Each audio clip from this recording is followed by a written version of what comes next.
Evening, everybody. Welcome to another Gaming Arcadia Roundtable, which actually might be a temporary name. I might put it out to the fans on Twitter and see what they'd like this podcast to be called instead. Might be the direction that we take going forwards. But for now, there's actually quite a lot to talk about this week, which is a delight. So if you have come along to watch with us, thanks, and hope you will enjoy it. Let's get straight into introducing and finding out how my co-hosts are doing. Let's start with you, Craig. Craig. How you doing? I'm not on Xbox. You don't have to shout. I've been just seeing everything in uppercase since that day. Tell me more. You're not on Xbox, but are you well? Well, yes, thank you very much. Excellent. Trying my best to avoid the sun today, but yeah. Do you know, I've been all right out of the sun today, but I'm sitting in this room right now and it's warm and sweaty. It's disgusting. Luke, I've not spoken to you much this week. How you been? Very well, yeah. I'm very, very well. I'm also warm, but we'll get through it together, maybe. I reckon we will. I reckon we've got a good chance at the very least. Amine, yeah. You look like you hit yourself in the face with the trout. What happened? Yeah, I did punch myself in the face. I'm doing I'm doing good. Yeah, I'm happy to be here. It's actually really hot here as well, but I have the air conditioner on, so that's good. For those thinking that I'm just an arsehole and I'm really cruel, I'm not. He said before we started that he's got some bruising on his face and whatever, and I actually can't perceive it at all, but it's good to have a bit of fun with it and make him uncomfortable just for that brief moment. But he's all right. He's good. So, yeah. There's more content for The Witcher. There's Xbox saying funny things. There's Steam Deck price increases. And there's 007 and all the rest of it. There's quite a lot going on this week. But as always, we're going to start off talking about some games that we've been playing because that's always my favourite part. And I know some of it's going to be 007, but let's try and get some other things out of the way first if people have been playing other things. So, Craig, I reckon you've been driving. What have you been up to? Yeah, I'm still in the Forza trenches. I haven't come out of them yet. Is it wearing thin yet? That's all I've got. No, I think I'm closing in on the end of, like, I've done every race, first place in every race. I just need to get the 3 stars on the danger signs and the drift zones and stuff. I was going around looking for some of I've got all the barn finds now. There's these, I forget what the other ones are called. Prize cars that you just find scattered around. Do you have any cars that are worth 70 million credit? No, but I might actually pay real world money to get one to be like you. So if you have the extra content for Forza Horizon, right, you get 1 car voucher that you can use to unlock any car that's available from its auto shop. So I did the sensible thing and I organized it by value. We found the most expensive car, which is a prestige Ferrari of times gone by, that cost 70 million credits, and I picked it up. It's not very good, but Craig is mad with envy and considering cracking open his wallet so that he can also have this 70 million credit car. It was more just so that you didn't feel special. Craig, I never feel special. So if it saves you some money, I don't feel good about this car. Don't worry about it. I've got it, but I'm not going to use it too much. But there you go. So those of you that are here and have also played some Forza Horizon 6, if you happen to do the early access thing or get the premium pack or otherwise get a car voucher, what did you spend it on? What is the car of choice? What did you get, Craig? the Pagani Zonda R. That was my choice. Do you have regrets? No, not even slightly. Fair enough. That's the way to live. Amine, Yeah. either have a little back and forth about Forza Horizon 6 or tell us something you've been playing. Yeah, I've been playing Forza, I would say. Played Forza last night with Greg.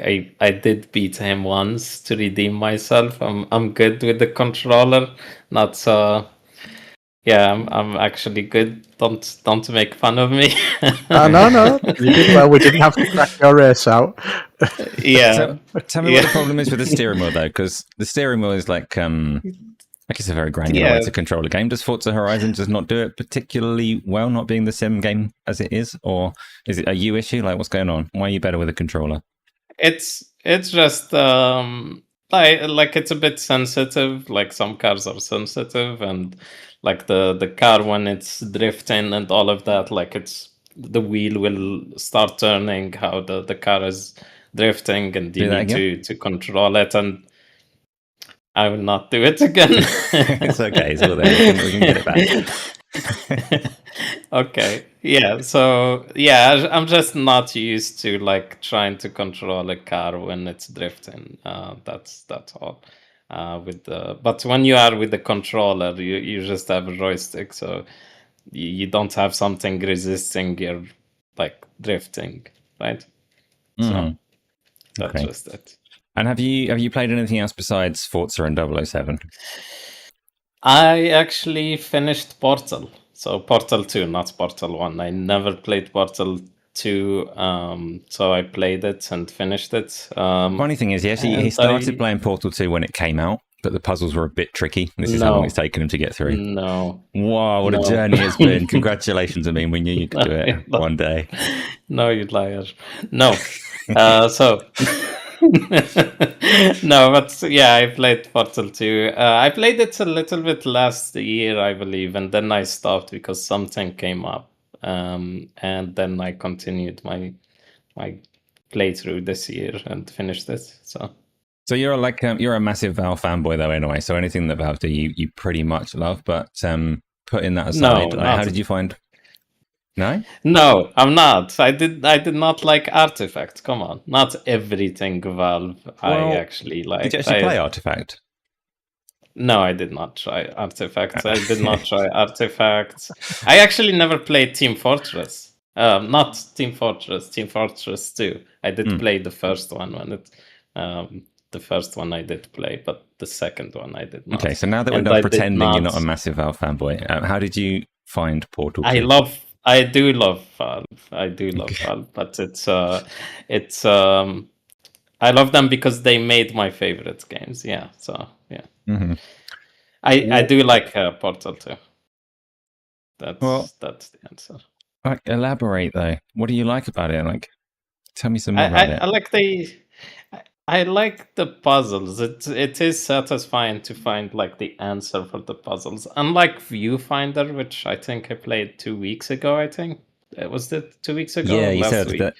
But okay. So the thing that you didn't like about Viewfinder though was you felt you were kind of cheesing the puzzles because it gave you quite a lot of freedom in how you approached them. Portal, similarly does give you a lot of freedom, but you didn't feel like you could cheese your way around the intent, or?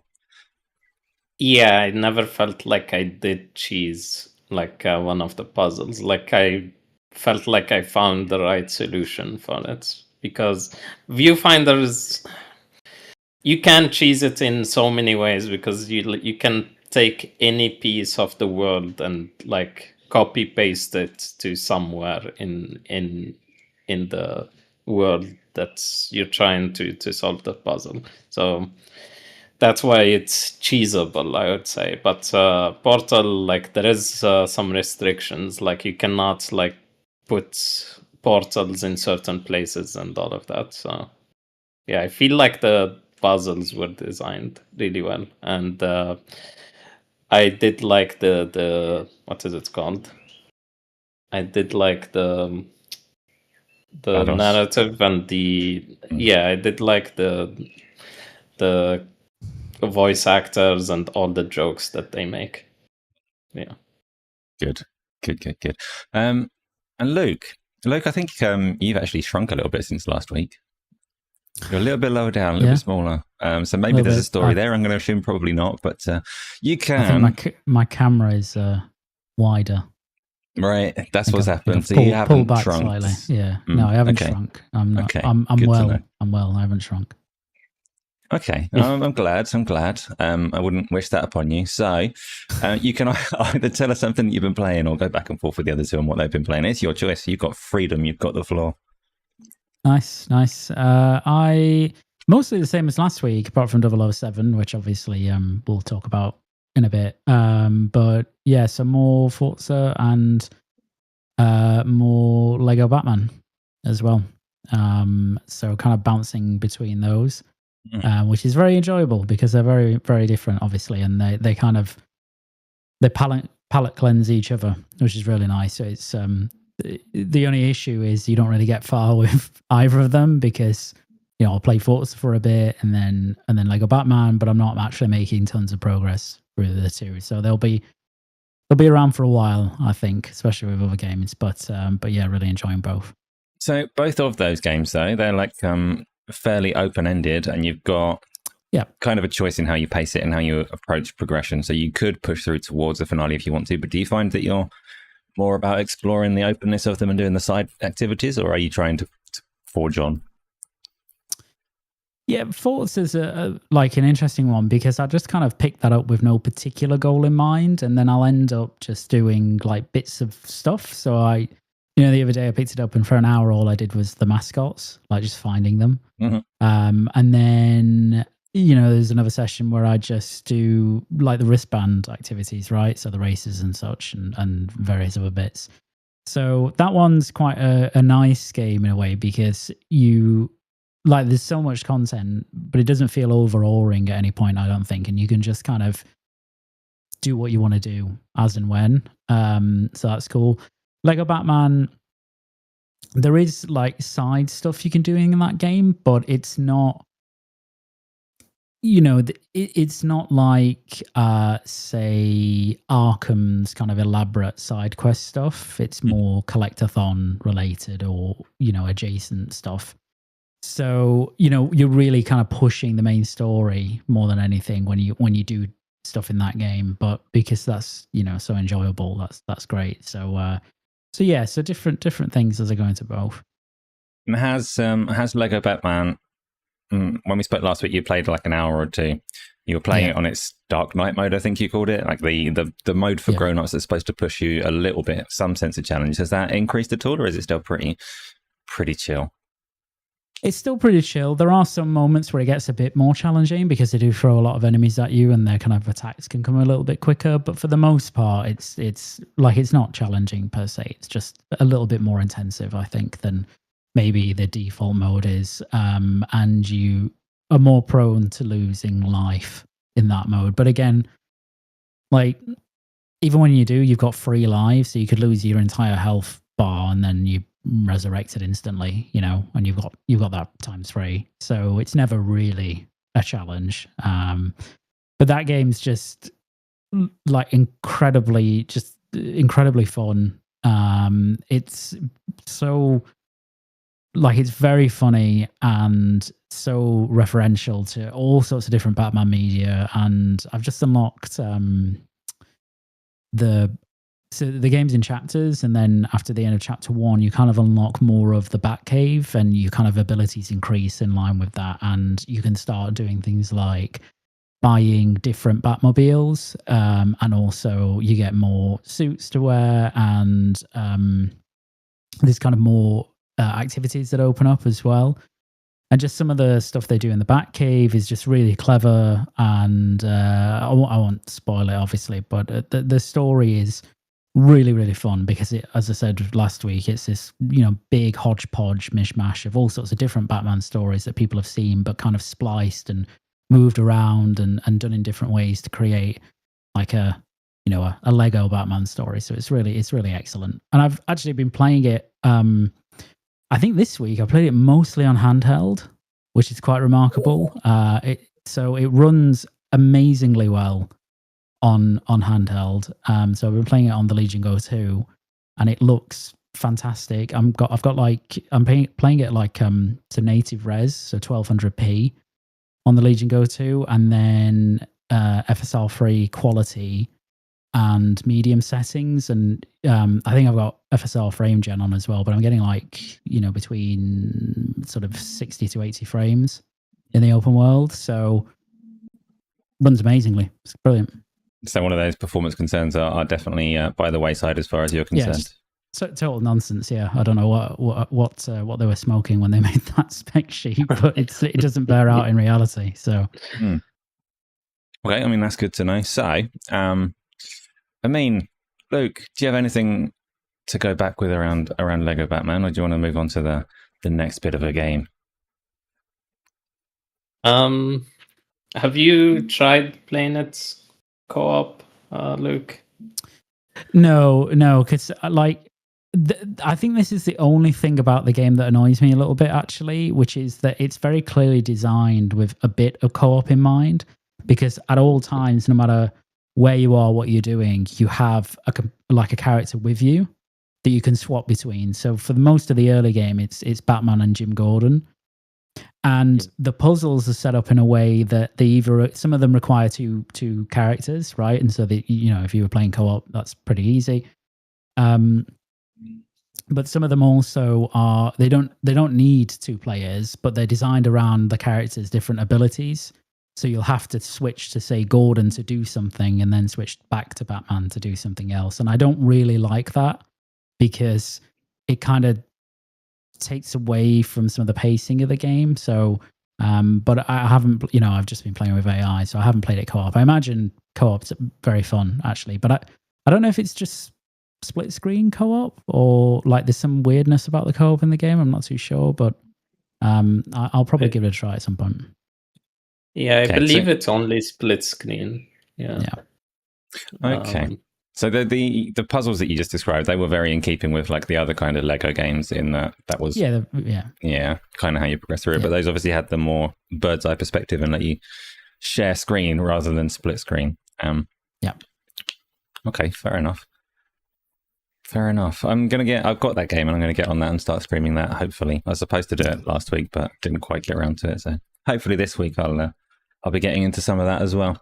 Let's move on to the other game that you've been playing, one of the ones that's a bit of a headline for this week. Done really well for itself, both in terms of critical reception and in terms of its early sales, as it were. I think they've already announced 1.5 million sales within the first 24 hours for IO Interactive's 007 game, First Light. I've suddenly had a complete mental block on what this game is, but you two have been playing it. So, because Luke's just been talking, we'll start with Amine. Amine, you've had a fair crack at this game. You said you've nearly finished it and you're possibly the best player in the world. Tell us about it. How's it going? Yeah, I do actually. I like the game. I was not expecting to like it. I had my doubts with IO because they do have some good games. Like the new Hitman is good, but Absolution was not so good, and Ken and Lynch is meh. But I had some doubts about it. I did not want like just the Hitman as reskin, like Hitman reskin to be 007, and thankfully it's not. It's a little bit different. It has a unique style of pacing, I would say. Like it's like a little bit of espionage, like you're in a party trying to find some information, some hints, some ways to get to restricted areas because you need a VIP pass or something like that. And then later in the mission, you will be in a restricted area and you need to sneak, or you need to fight your way with like fist fights and all of that.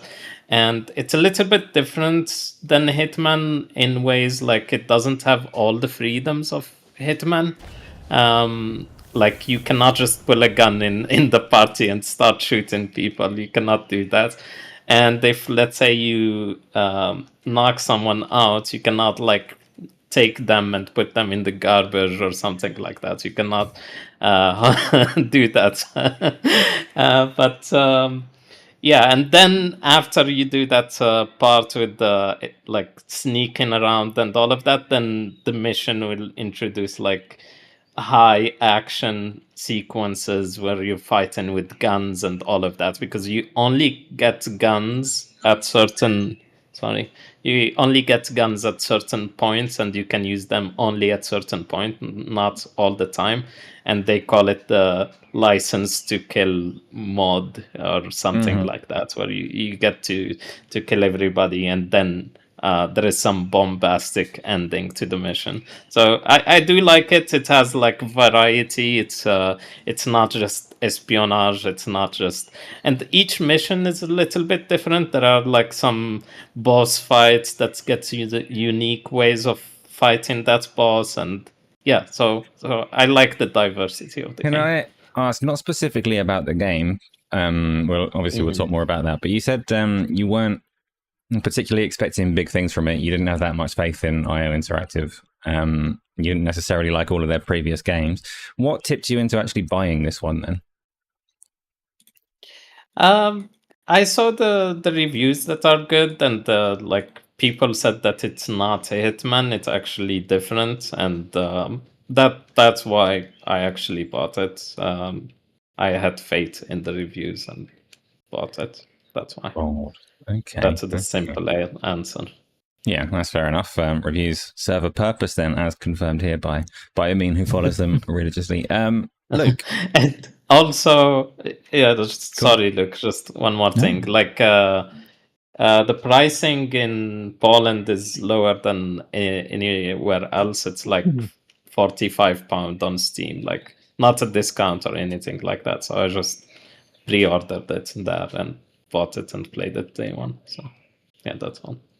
Fair enough. Luke, I was going to go to you because I know that you've also played a bit of 007, so I thought maybe you're best positioned to have a little back and forth with Amine on this, because I know very little about it. How are you finding the opening? Yeah, I haven't played as much, so I've only played about 3 hours, which isn't even. So I'm just about to do, I believe, the mission that they showed off way back when they did the gameplay reveal, the big bombastic one that had like 4 frames per second at the time toward the end of that display, which thankfully I'm assured it does not now. So I'm just about to do that, but so far I'm really enjoying it. It as Amine says, it's it has like Hitman elements, as you would, the characters of Bond and Agent 47 have like some limited crossover in the way that they approach some things, but they're completely different in others, right? So what I really love about this one is you can do things like, you'll do espionage elements where you're trying to find information or you're trying to access an area. And there are different, there's not as many ways to do that as there might be in say, Hitman. But there are different kinds of ways to do that, because obviously, unlike Agent 47, Bond is actually a charmer and talks. And so you can, try and bluff your way through dialogue to different areas and or to get people to move out of your way, which is really clever. And then you can just kind of go around and do your thing. The use of gadgets is obviously like key to Bond, and they have that here. It's really, really cool, some of the early stuff that you get. The story so far has been really good as well. I don't know how it develops, but I think my wife has just finished the game, and she absolutely loved it and was kind of enraptured by the story. So I'm really interested to see how it progresses. Like the opening mission is very captivating, I think, in terms of like initial setup and all that sort of stuff. I'm just really enjoying it. Also does that, and maybe Amine will agree, it does that a training montage in the early game, where you're kind of, rather than it be video, you're like, it literally like loads a training, like different things that Bond is doing as he's training, and you get to play those things. It's quite hard to describe, but it's really clever how it loads it so quickly, and then you're playing the bit of training rather than just watching a montage. So I really like that. It's got all these very clever touches, basically. Yeah, performances are excellent. I think Patrick Gibson as Bond so far is really good. It's just a very high quality, polished, good game so far, and I'm interested. I'm excited to play more of it. And the face animations and all of that face capture is really good. Like it's really good. It's very good. Yeah. I think visually it's interesting. I don't know what you think. I mean, like it's most of the time it's a really good looking game. There are some elements that I don't find as good looking. I feel like the one disappointment for me is that path tracing isn't available at the minute, because that would completely transform a lot of the game. I think the areas that don't currently look that great would look a million times better with path tracing. So that's the only thing that is disappointing day one, because they don't have any ray tracing features in the game, really. I think they use some sort of software ray tracing in their renderer, but it's fairly low quality. So that's the only thing that I is a bit disappointed in. But most of the time it looks really nice. And that's so that point that you made on the path tracing, though, it's not like just being picky. It's relevant because they have said that's coming down the line, right? So give it a few months, and path tracing is supposed to come out in the summer, I think. Yeah, it is.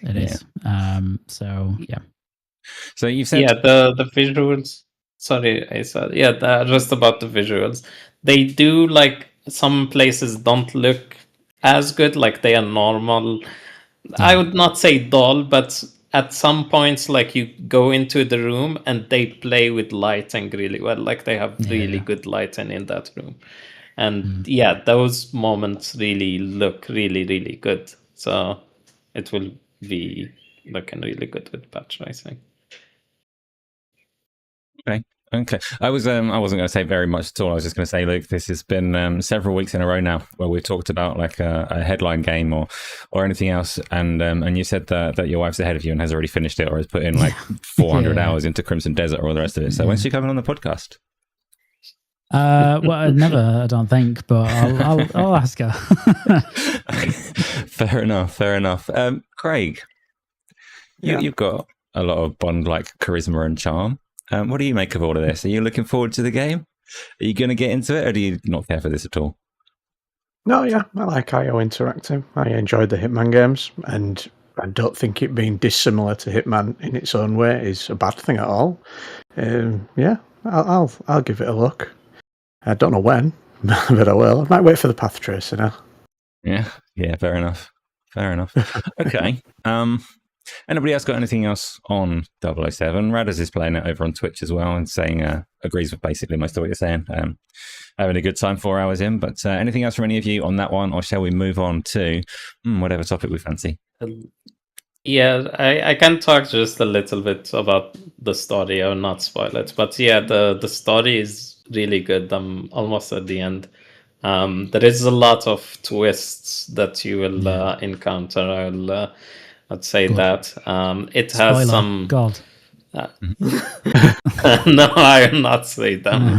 But there is twists. There is some unexpected turns. There is weird stuff. I'm not sure why did they do that. There are like a few influencers that you will see in the game. Oh yeah, there is 3 of them. Yeah. What's his name? That guy that does this, Kabi or something. Yeah, he does that, and there is 2 others. Maybe I should not spoil them, but they do flex. One of the technical things they do flex is a lot of crowds. If you noticed, they have a lot of people in the room, and they are not like. Their faces look good as well. Like usually when they have something like that, the faces don't look good, but they actually do look good. Yeah, I like the when you go to Q Lab as well, and you've got like quite a number of like there are environments with way more NPCs, but in Q Lab, like you've got all these scientists effectively like making stuff, and they're their own sort of tests, and then you can go up and there are kind of unique interactions and stuff like that. So their engine's really cool at just like shoving lots of people into a place and making it feel like it's actually, you know, they're actually doing things. So that's cool. I also really appreciate at the beginning, well, I won't spoil it, but when you get to choose a certain gadget at the beginning, that was a really cool moment, I thought, as well. So yeah, I know what you're talking about. But yeah, there are a few gadgets as you progress the story. They will add more gadgets, and you can choose like only 3 at the start, and then you will have a 4th one. But that allows you to replay the missions in different ways, I guess. And you have an ability to hack stuff like watchdogs to distract people.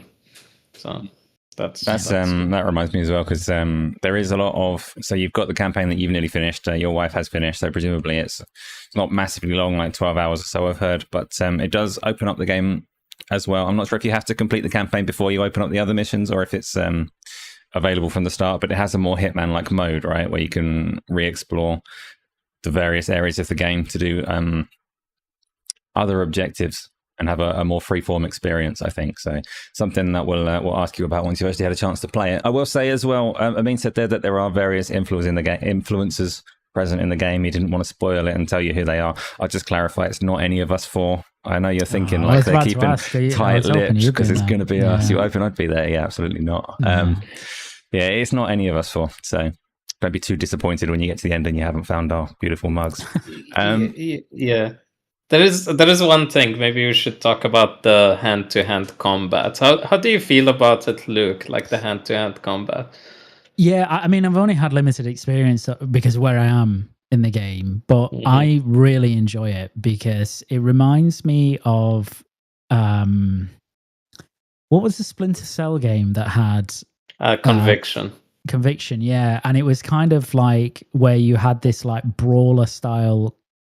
Like it's a bit Arkham, the combat, but because Bond's like improvising, it just feels like really good. Like it feels really good to me to use it. It took a bit of getting used to the controls early on, but what I really like is that you can sort of like you can grab people and you can hit them as you grab them, or you can throw them. And they did, like, at least in the bits I've played, they've done really well to have that in an environment where, you know, when you do throw them against something, like you have an environmental reaction, like you'll have like things that break or smash or that fall over, you know, there's like real weight to everything you do. So I really, really enjoyed like the bits of combat that I've had so far, but I don't know how that plays out through the rest of the game. How do you find it? Like, 'cause you're nearly at the end, so does it continue to feel enjoyable? Does it get more annoying? It doesn't get annoying, but sometimes it can be clumsy because it doesn't lock on like Arkham, like when you're... Because it's not like Bond is not Batman, so he's not flying from one side to the room to the other one. So you might punch like an empty space or something like that. But there is the same thing as Arkham. There is like a yellow flash means that you can parry it. The red flash, like in the screen, it means that you need to dodge it. And there is sometimes someone that pulls a gun and you need to dodge it as well. And yeah, it's good. You can also use some parts of the environment you can throw at them, like a mug or I don't know, a ranch or something like that. And yeah, about the destruction, there is like if you are in cover, like I did not see this. And I did not see a lot of the trailers, but there is a lot of destruction. Like when you are at cover, you cannot just stay there. Like most of the time, that cover can be destroyed with guns, and it's actually very quick.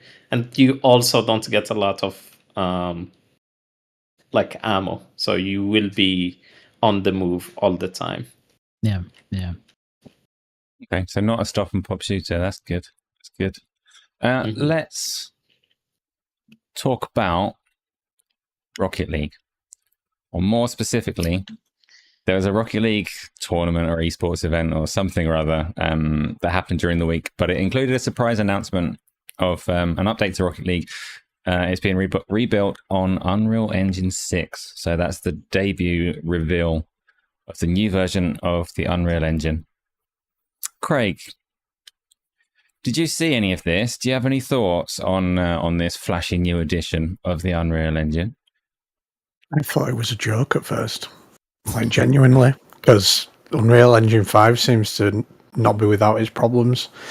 And I thought, oh, so what's 6 going to be like then, when this is not exactly a polished experience, as I understand it? Not having game dev chops, I don't want to say.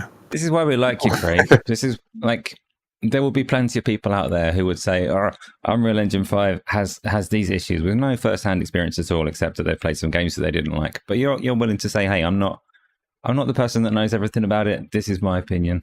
Perfect, spot on. That's what we need. But that is a shared sentiment. A lot of people have immediately seen this footage, responded going, oh, Unreal Engine 6, but Unreal Engine 5 is causing problems. We're going to get stutter hell all over the place and all these other kind of concerns. Unreal Engine 5 is a massive, like Unreal Engine has for a long time been a massive player in the industry, in development across all kinds of studios.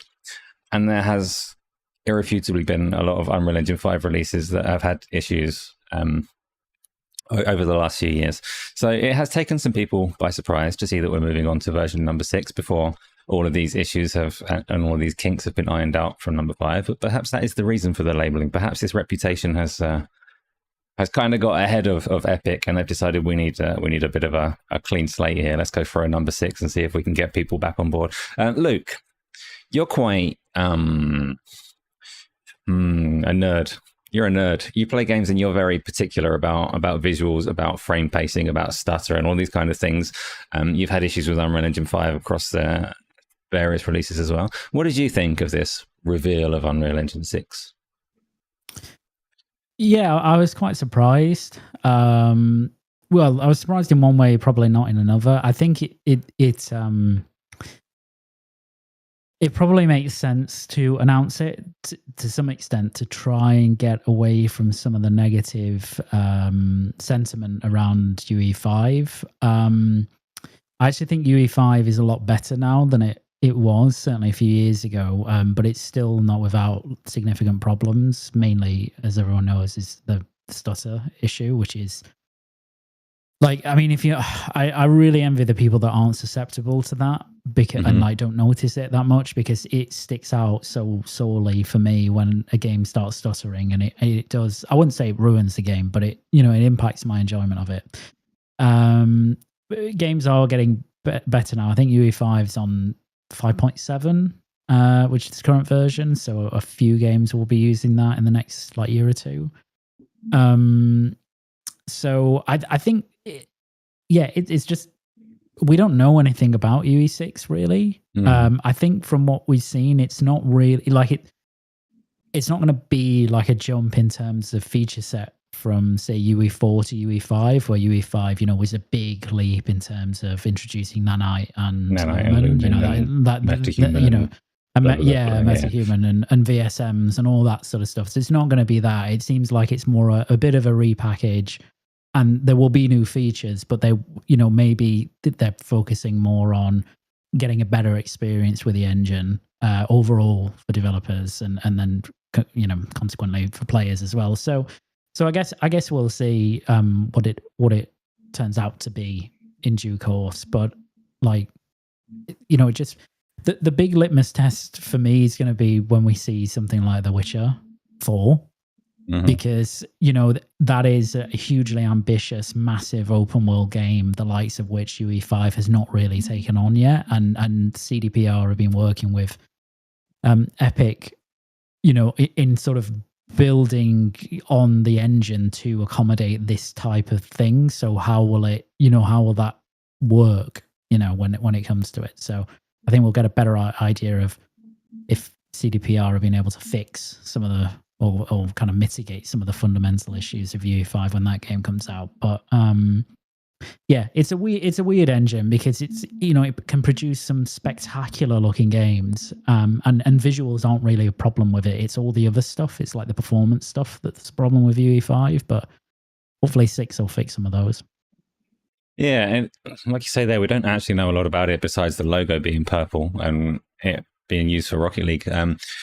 you do get the impression that Unreal Engine 5 has this suite of features, like we were just saying, like Lumen and Nanite and all the rest of it, and hardware hadn't necessarily caught up to make the very best of it yet. So Unreal Engine 5 has been getting gradually more efficient with each release that they've had, and they've made these things more performant, but you still get the impression that the hardware wasn't quite at the level that the engine could fully leverage, right? And Unreal Engine 6, it's hard to imagine that they're going to be pushing things like lighting and detail much further than they already do. So just given the way that the industry moves at the moment, my expectation would be that the main features of it are going to be like generative AI.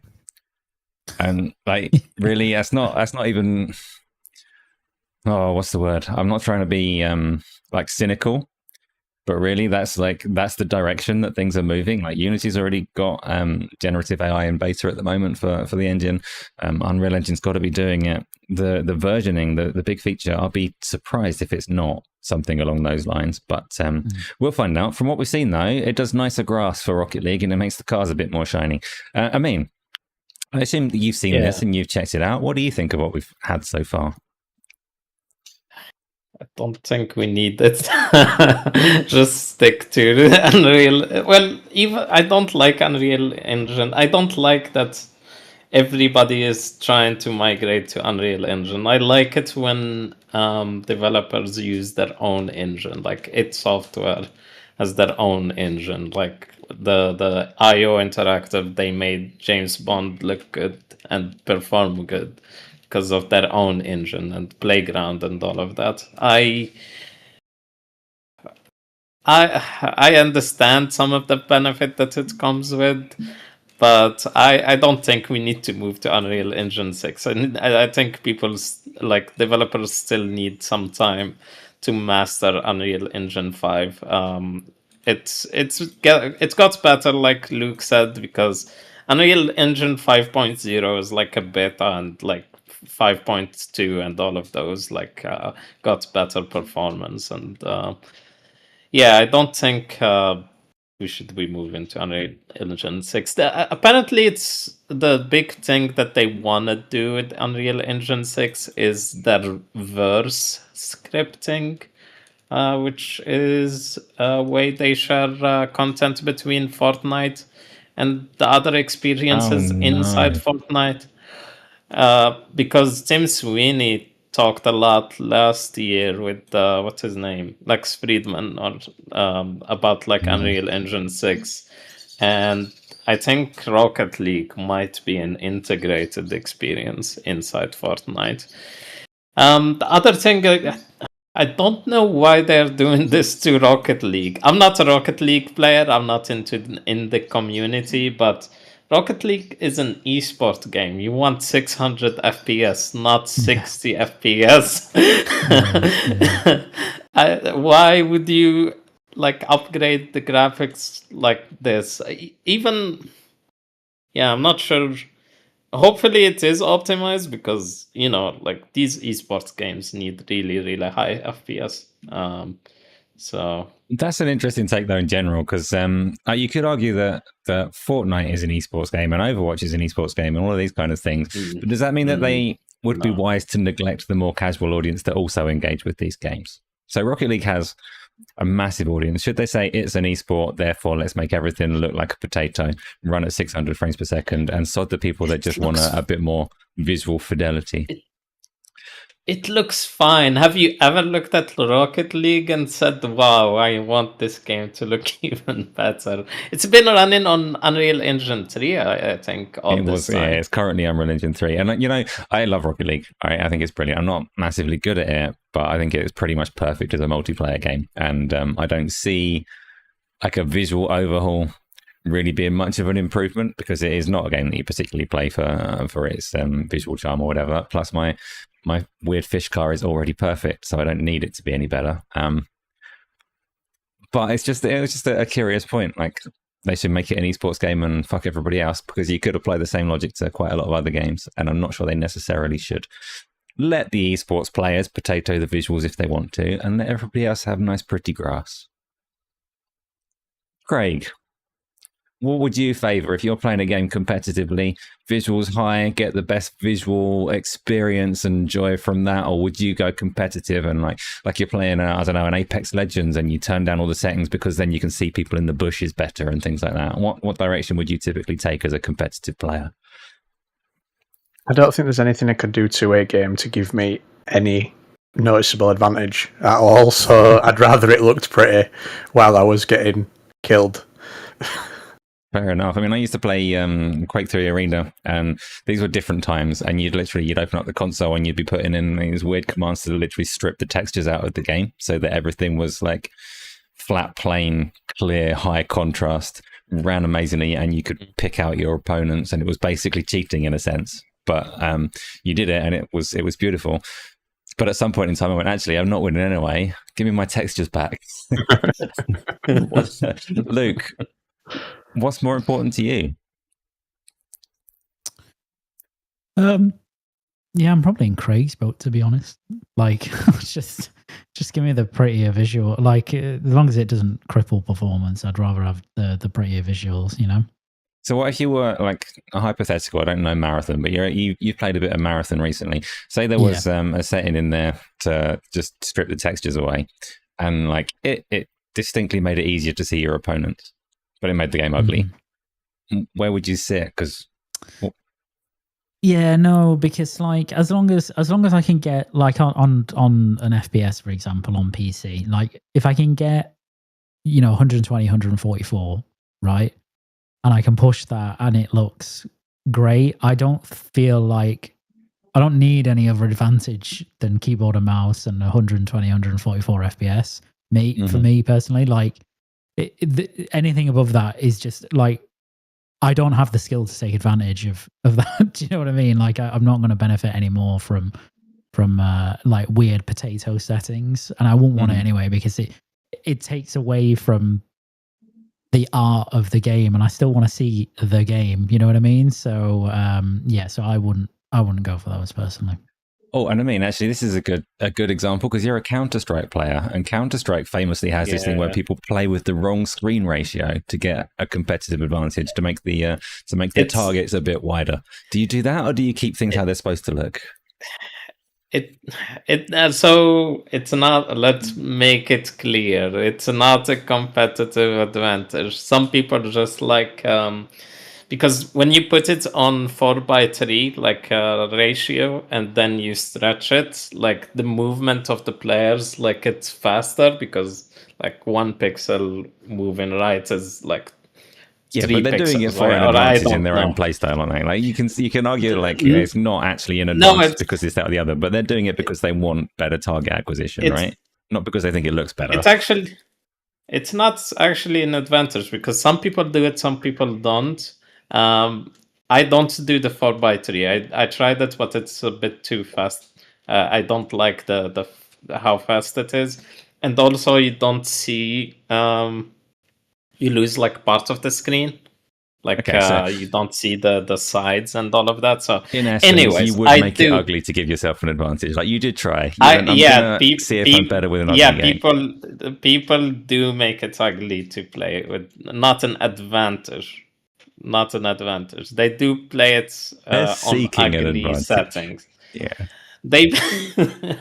They seek an advantages in FPS, I guess. It's harder to see like an enemy in 4K because like they are smaller in a 4K screen if they are far away. But if you make it a little bit, let's say 1080p, 1080p is usually the maximum for pro players in Counter-Strike. It's a little bit easier to hit and see, but anybody can put it on those settings. Like it's not like removing walls or anything like that. But I am the opposite of all of you. I do actually play Counter-Strike on 1080p, even on a 5090. Yeah. So, yeah. I thought as much. And like I said, on Quake 3, I used to strip the textures off. I used to make all of my opponents a particular character that had loud footsteps and was illuminous green. Like I've been there. I know what it means. And yeah, it was a hell of a fun time. So no criticism from me. I was just curious. Shall we talk about the Steam Deck and the Steam hardware that's coming? and the horrendous price increase that Valve have had to inflict upon us this week. They're not really inflicting it upon me because I've got no intention of buying a Steam Deck, but the OLED Steam Decks have had a quite drastic price increase this week of like 40%, I think. From what were the prices? I mean, you've written them down somewhere. It's gone from what to what? So this is the thing that I'm not sure about. I think it's in the US and some other places, but I'm gonna say the US prices. So the 1 terabyte OLED has gone from $649 to $949. So that's a $300 increase. And the 512 model went from $549 to $789. That's a lot. That's a $240 increase. That's a lot. Yes, it is. It is a lot, yeah. And it's obviously we've seen a whole lot of price increases across the industry in general. Anyone selling any hardware with any kind of memory in it has suffered this. The Switch has gone up, the PlayStation's gone up, the Xbox has gone up. Steam are a relatively small player in hardware, like not putting them down in any way whatsoever, but they don't have massive purchasing power the likes of like Nintendo or the rest of it because they're just not selling in that kind of bulk and scale. And it has hit them hard and they put the price up. And as I said, for Sony and Xbox and Nintendo, there's not an executive in the room that wants to increase the price in this way. It is something kind of inflicted upon them and upon us. You can say like, I think Tim Sweeney had a pop at them saying like it's components for their mega yachts and all the rest of it. Fair. I'm not like waving the corporate flag or anything, but prices are a problem. Luke, were you shocked by this one? You've got a Steam Deck and a Lenovo and other bits of hardware. Did this surprise you? Is there any way that you could recommend a Steam Deck at its new price? No, not at all. Like, not at all. And I love, like, I've got the Steam Deck OLED. I bought it when it released.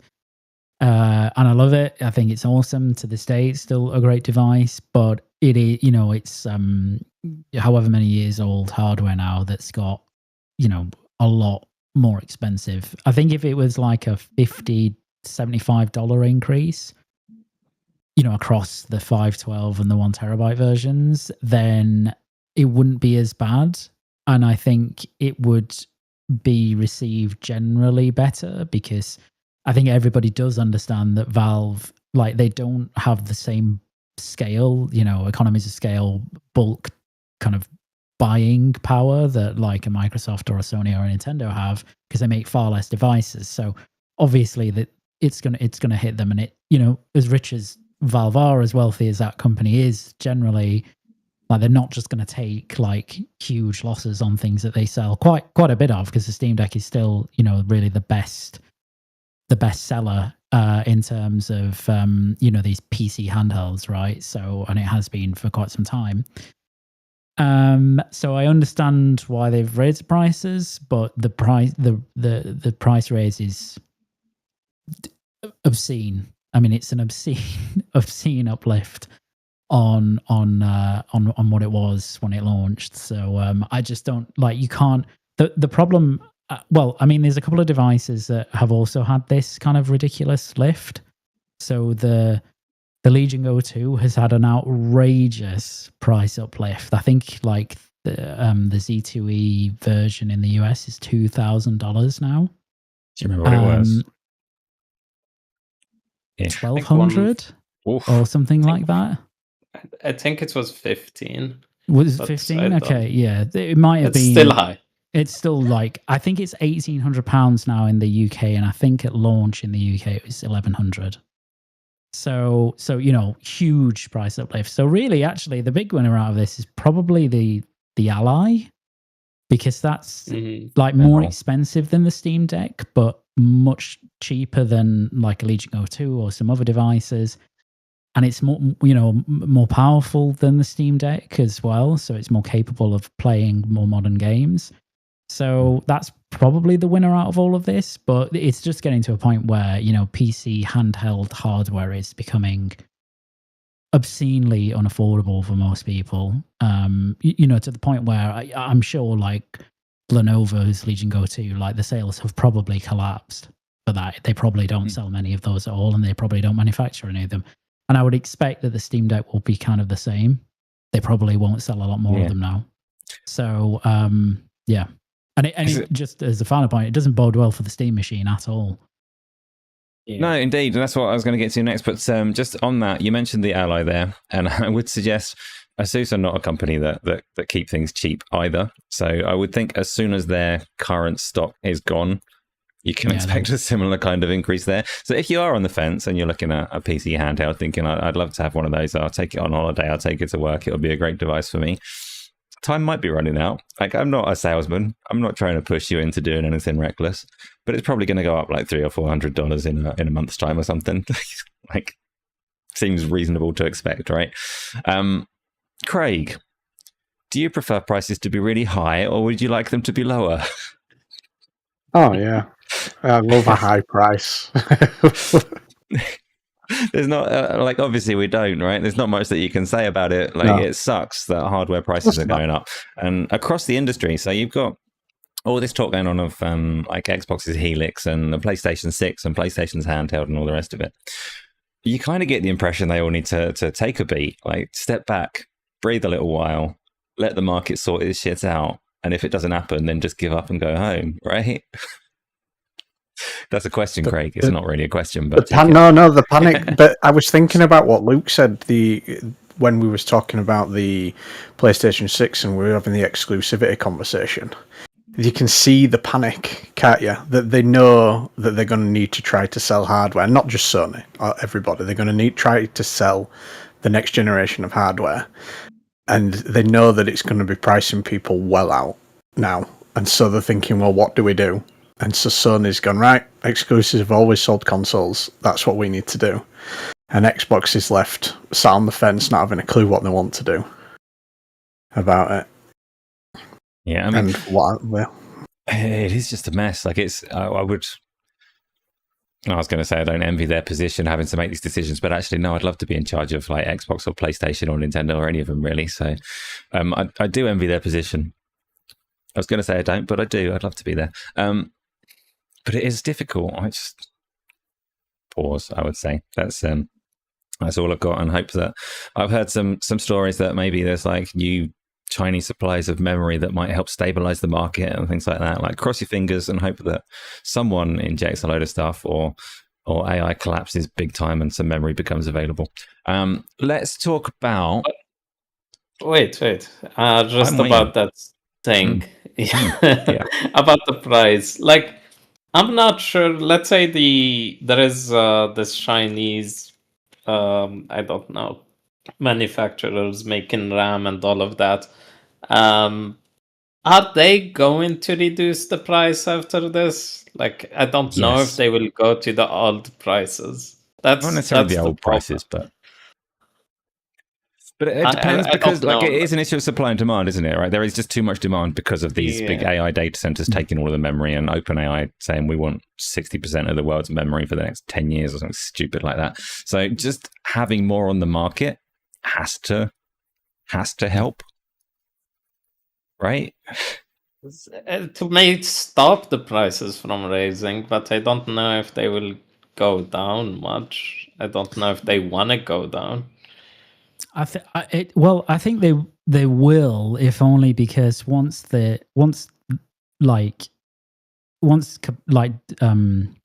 manufacture keeps up with demand, once it matches it, and maybe demand will slowly taper off from, say, big AI data centers for a bit because they'll have all they need for a while. The problem is then that the primary customers for this sort of stuff will probably mostly be consumer-facing products people, companies that make consumer products that have RAM and NVMe SSDs and all that sort of stuff. And if they keep the prices as high as they are and just say, actually, we'll see what we can do, they're not going to have the flow through demand is going to be much lower anyway, because consumers will not be able to afford these prices. They might people might save up for like, say, one console or one piece of equipment, but they can't buy multiple, and it's just too expensive. So eventually they'd have to drop prices because nobody's going to buy this stuff. Nobody's going to be able to afford to buy this stuff. I think right now people are in a situation where it's really expensive and sales are starting to go down with a lot of these, devices, but people are still willing to kind of get something, but they're going to hold on to what they get for a lot longer now. So, they'll be way less inclined to upgrade or buy another device or, branch out or do something else. So I think they will stabilize and they will come down. In fact, RAM prices have generally come down. The problem is that's coincided with NVMe demand going massively up and those prices going up as well. So the kind of stress on the component chain generally is just like this all the time. So but it's like a tough place for everyone to be because people who depend on selling hardware are going to have an even more difficult job selling it to consumers with at prices that typically they've not been confronted with. So yeah, well, let's hope that it happens quickly. It's difficult as well because particularly on the console side of things, like the issue that they've had this generation is they committed to a certain hardware spec and then watched the markets change and increase the prices over time. So what I really wouldn't like to see is the next generation of like the next wave of hardware, call it consoles or whatever else, to skimp on memory because of this hopefully temporary issue. And then kind of handicap the generation for like 8 years or whatever. But we shall see because it is tricky. Well, go on. Yeah, that's the issue with next gen. So there is already leaks about what they will contain as like memory, and I think the PS6 is supposed to have 32 gigabytes of RAM, DDR7. I think I'm not sure. Yeah. And I don't know how Sony is planning to make that lower than $1,000. How? I don't know. And I mean, the realistically, Helix though, is even more. Like the PS5 Pro is like $900, isn't it? So if they were to release a new console today, it has to be more powerful than that. It's not going to be cheaper than that. So it is just looking expensive right now. Take a breath and wait. Let's have a look at...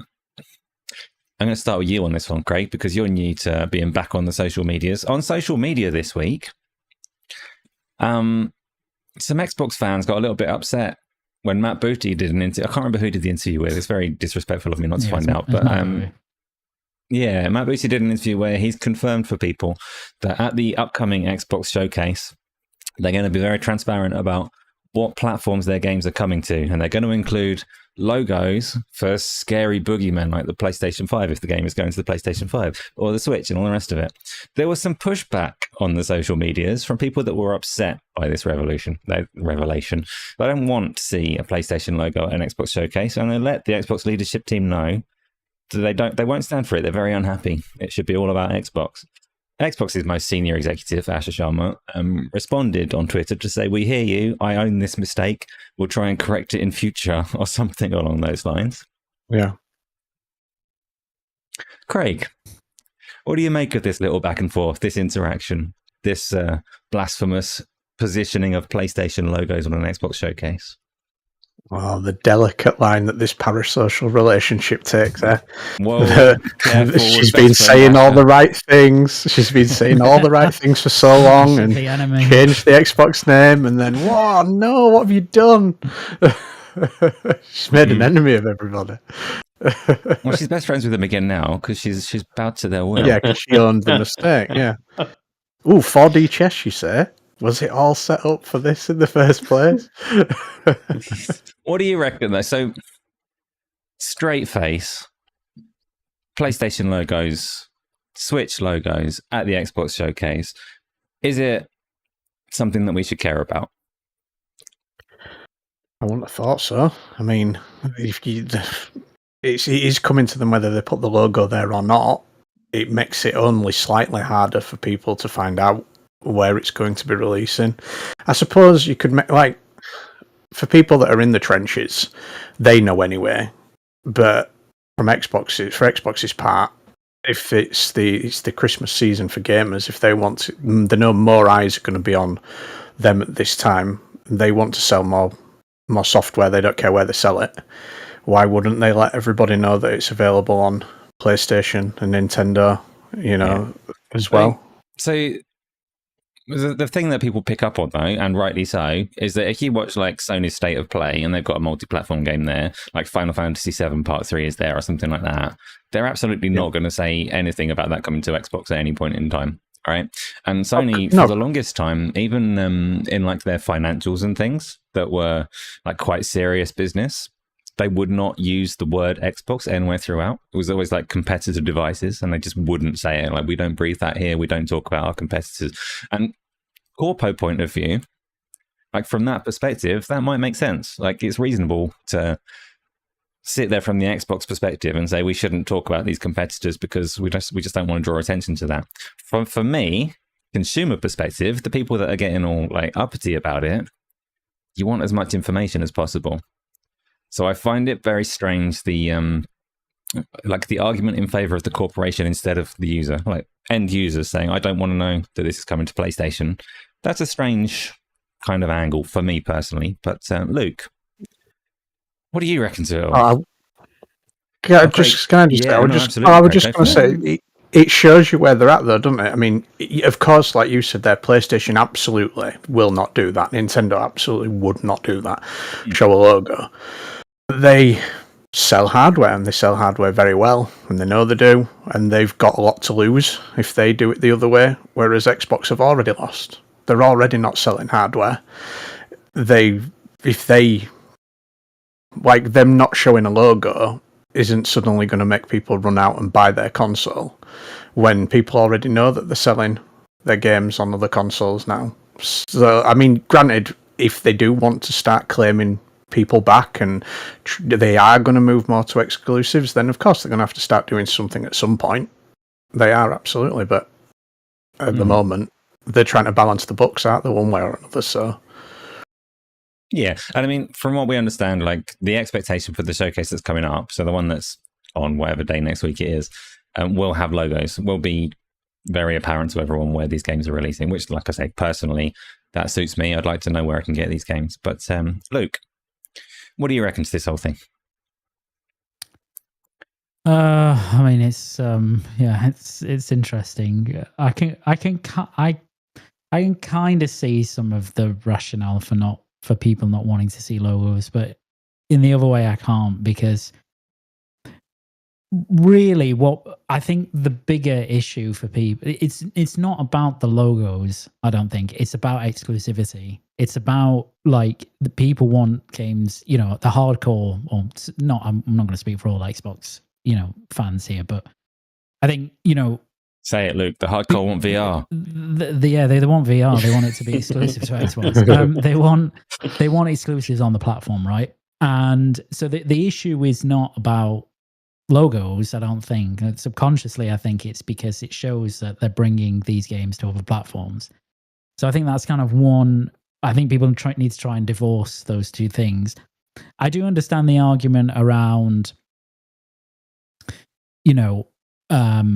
they shouldn't be showing, and let's ignore, I think, the third-party ones for a second, because I know PlayStation, obviously, for third-party also don't show any other logos other than PlayStation or PC. But, for Microsoft's first-party, I think while they're still being multi-platform, they have to show logos? Like, don't they want people to buy the games? And shouldn't people want the games to be bought so that the studios are successful no matter what the platform is? Like, if they're already coming to other platforms, then why would you not show them, show that it's coming to a PlayStation 5 or a Switch 2 or whatever? That's just, it would just be stupid to do that if you were in Microsoft's position and not try and get people to pick up the game no matter where they're at. So there's kind of like this, weird interlinking of these issues that's going on that people, don't really like, I don't think. But, I don't, as you said, Asa, like, I don't really understand the perspective of, like, well, I don't want to see the logo. but you already know it's coming to, everybody kind of knows, like, if a game on the PlayStation Showcase, for example, not one of Sony's first party games, but a third party game, most of the time, because you're the hardcore, you will know if it's on another platform or not. Like, you'll either know that going in, or you'll know that within like 1 minute of searching online. And really, it's the hardcore that watch these shows anyway. Like, they're the ones invested in these platforms, in these games. So if you're thinking, well, logos shouldn't be shown because it will help them sell more hardware, well, I don't really think that's the case, because it's not as if casuals are going to tune into the Xbox Showcase on Sunday, or the PlayStation State of Play on Tuesday night or whatever. So there's like a lot of different like things to think about with it. My view is I don't care at all. Like, it doesn't really bother me. But obviously it wouldn't bother me. So I don't know. It's just very. It's a strange ask, I think, from people not to see logos. If the game is coming to another place, then if it's there, if it's shown, then I don't really see an issue with that. But like, I understand the view of, well, Sony doesn't do it, and nor does Nintendo. But equally, they're not publishing their games on other platforms. If that changes for Microsoft, that logo stuff would change as well, right? So. Yeah, so Timper21 has just said as well, asked the question in chat, brings up a great point. What business is Xbox currently in, publisher or platform? And I noticed Craig responded there to say that they're a publisher, which is quite interesting, because for me, I absolutely think that Xbox will remain a platform and fully intend to remain a platform. They are a publisher as well. They are playing both angles there, but I think they'll fight tooth and nail to remain a platform, to be a platform. Yeah. And that's where the exclusivity conversation gets more interesting, rather than this whole like, oh, please Asher, can we roleplay that you're doing exclusive games just for a night? Just pretend for me, please, Asher. Kind of angle that we've got going on Twitter at the moment. But they've always had, like, being a platform is massively valuable, and Microsoft, everything that they do is about being a platform. They're not just a publisher that's going to put multi-platform games everywhere and that's the end of it, because that's just not where the value is for them. They get money for that and they'll do that, but they're absolutely going to fight tooth and nail to be a relevant platform, because they also want to get money on V-Bucks and Robux and every third-party bit of software that gets released. So the platform thing, like, I think people are mistaken in thinking that Microsoft are moving away from that in any sense whatsoever, or ever have been under Phil Spencer or otherwise. Like, that's my opinion on it anyway. But Amine, I'm gonna have a little rant about some of this in a minute, but what do you think of what we've seen over the last couple of days on this?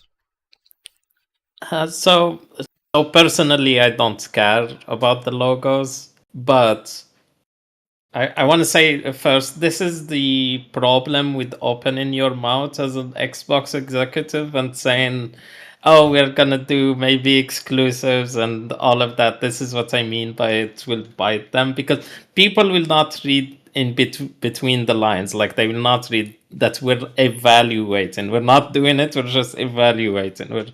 We're seeing our options. So, and also, how do I say this?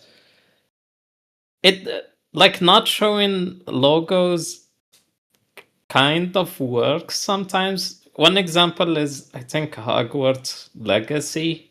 That's one sold a lot of PlayStations, and it was available on platforms, all platforms. But I don't know if people will tune into the casuals will tune into an Xbox showcase.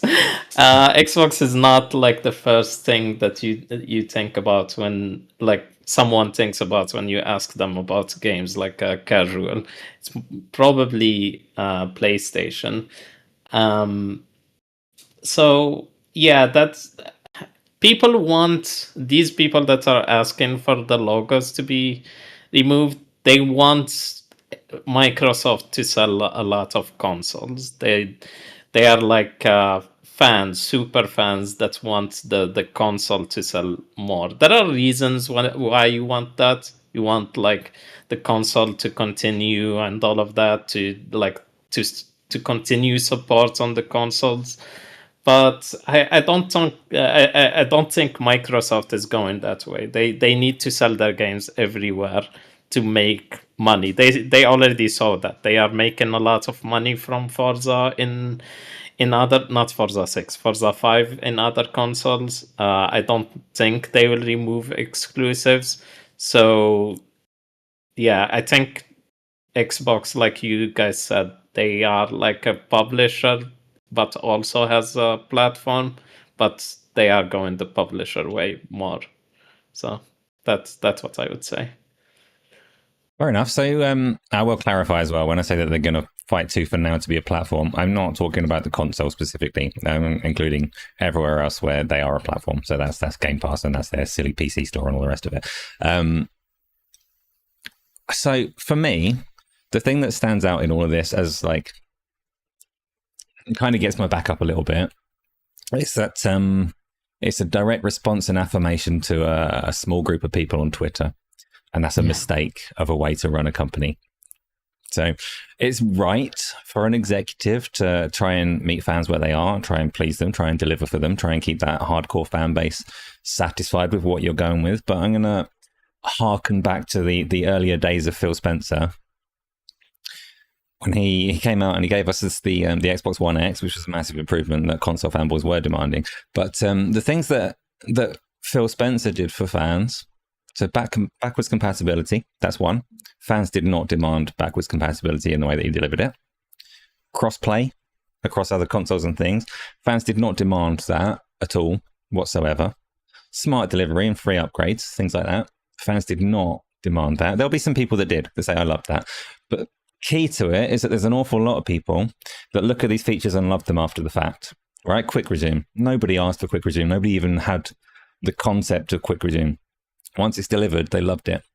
The executive's job for me isn't to listen to fans directly in that way and say, oh, you don't like logos, we'll take the logos away. It's to know what fans are actually going to love and do it, to actually have that vision yourself, because you don't want a company or a brand to be led by people on Twitter. And when you ask them if you want this obnoxious capital letter, like, we're Xbox, and we're going to take away logos, like, please, this is such a step back from where we were. For me, this is just like... Should have some, like, conviction about it, right? Just be, you know, like... Yeah, exactly, yeah. Just, it's not even... I think the worst... that's a bad point to me, and I totally agree. The worst point was how quickly that reply came out. You know, it wasn't it this, like, within... an hour, 2 hours, I believe. Yeah, like it was like the video came out, it disseminated online around the logos, and then Asher Sharma replies to someone, and it's like, well, at least why not wait until after the showcase, you know, and see, because invariably, and people will, if the showcase is really good, which I expect it to be, people won't really care as much about this point because they will have just seen a really good showcase. They'll be thinking about all these amazing looking games, and it would probably simmer down, and then they could actually internally go and like evaluate, you know, should we do that next time we do a showcase or a direct or whatever, right? So I just don't see the benefit of coming out an hour later and going, our bad, sorry, got it wrong. Yeah, owning a mistake that isn't necessarily a mistake at all is a strange choice, right? It's just, exactly, yeah. Like, it's not, for them in their current position, it is not a mistake to show logos because, yes, they are a platform holder, but they're trying to sell games on other platforms as well. So they should be showing if it's coming to another platform, because we should all want games to sell and do well, because if they don't, the studios are fucked, right? So, it's just, it's just weird. It's weird. Yeah. You think Asher Sharma's social media team realizes that they're pandering to the loud minority online, that they don't speak for everybody, that most people don't care? I mean, it's a fair question. You'd think so, right? You think that they're well aware that they need to. And to be fair, right, this is all quite superficial. It is just social media happenings, and they're just saying things to that crowd specifically and directly. So really, the proof is going to be in the pudding, and we'll see what actions they take and what they do deliver. But it's not like a circus that I enjoy. Is all I can say when I see it happening. I'm like, this isn't that endearing. No, really. It has my return to social media. I do find myself cringing on a daily basis a lot more now Well, than that's I just used looking to. at my posts, though, right? What one thing about this like exclusivity thing and like having the logos? I think like you cannot have Game Pass. Like Game Pass will improve, or the games that go into Game Pass will be way better if you have them in other platforms, because like that money will be used to develop new games and like make new games, big new games, and put them into Game Pass. So I don't think you can like not show the logos and not like go all exclusive on Xbox and like have Game Pass at the same time, because if you stay, if you do exclusivity, which we did talk about like a few weeks ago, like people will just go and buy a Game Pass instead of buying the game, and Yeah. you will not get a lot of money. So that's what I'm trying to say. Like No, having games on that's an other awesome point. Because Yeah, I've thought having that for a games. while. But Yeah, Go on. go ahead. Can I? no, go on.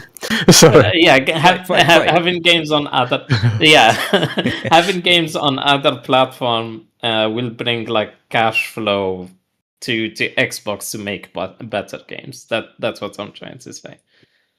Yeah, because Game Pass is for a long time since Xbox games have been going multi-platform, Game Pass has been its unique selling point. It's that's the value proposition. But like you say, it's not going to be supported well with just purely exclusive games on Xbox. Everyone's going to have a Game Pass subscription, so that price will go up. They're in a bit of a pickle, really, because as you say, like they, if they do go exclusive, then, well, putting aside whether it would actually attract people to the platform, but let's say it does, is it a net benefit to them against, selling their games elsewhere? And if they do come to the platform, if they subscribe to Game Pass, is that better than just, for a month or 2 months or whatever, is that better than just selling the game on another platform or on their own platform? So it's a bit, they've got to thread that needle very carefully, I think, especially because Game Pass, although it hasn't, they admitted the other week that it hadn't grown very well and their subscriber attrition wasn't very good recently, it's still a big recurrent source of revenue for them. So and they've max kind of tapped out the Xbox console platform for it as well. Like the growth has all been coming from PC. Mm-hmm. So it's you don't like, if they start messing with Game Pass in terms of day one games, that is going to hemorrhage. People will fall off that very quickly, and then that becomes an issue if they don't consequently start picking up their games, buying them. So yeah, it's a bit of a tough situation, I think. Yeah, and you said there that they've got like a needle to thread, all right? They've got to thread that needle, and they've got to thread it quickly, because the downside of being as big as they are now, and they are feckin' huge now in terms of studios and personnel, is their operating costs are sky high. So they need to thread that needle quickly. And on that, Asher Sharma has said, apparently, I don't know who was briefed and who wasn't, but an internal memo suggesting that difficult decisions are on the way. Which is the first hint of negativity from Xbox camp since the leadership change. Difficult decisions are on the way. Craig, are you scared? What's like the worst case? What are these difficult decisions? What are we going to suffer? Who's going to suffer? Well, who's going to suffer? And it could run the gamut from anything from thousands laid off, which obviously doesn't affect us so much, but sucks. And the difficult decision might be something as mundane as, well, we don't want to upset people online and we don't know what to do about logos. So pick your poison. I don't know. Yeah. What do you reckon? I mean, is this? I mean, it is fairly ominous, right? Difficult decisions is just by its nature, like there are consequences on their way. How do you feel about that? I do think there is a possibility that they will have a lot of layoffs. Or the other thing that they can do is like shut down Game Pass. I don't know, one of those two that they will do if they decide to. I don't know. I'm not sure, but there might be layoffs. I think that's what they mean.